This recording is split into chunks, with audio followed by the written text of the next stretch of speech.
Hello guys, আশা করি তোমরা সবাই খুব ভালো আছো আর আমিও অনেক ভালো আছি। তো আবারও ছোট্ট একটা মিনি ব্লগে তোমাদের সবাইকে অনেক অনেক ওয়েলকাম।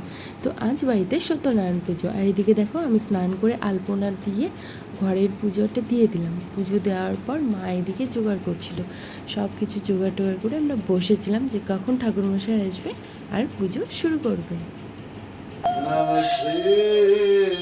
নারায়ণায় নমঃ।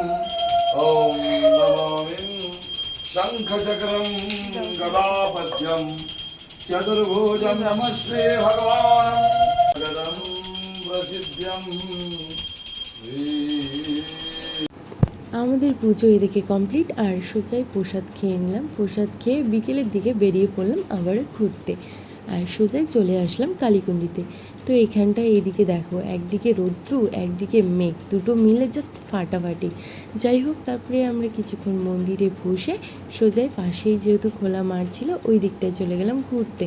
আর একে দেখো, যেহেতু বৃষ্টি হয়েছে তো ছোট ছোট মাছ এগুলোতে ঘোরাফেরা করছে, ও ওগুলোই ধরার চেষ্টা করছে। ওগুলো কি আর ধরতে পারে?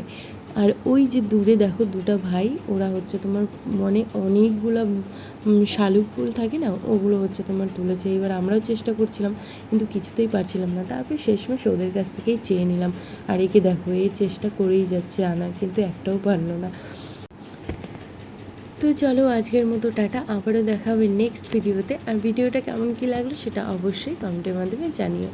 ততক্ষণের জন্য সবাই ভালো থেকো, সুস্থ থেকো, টাটা।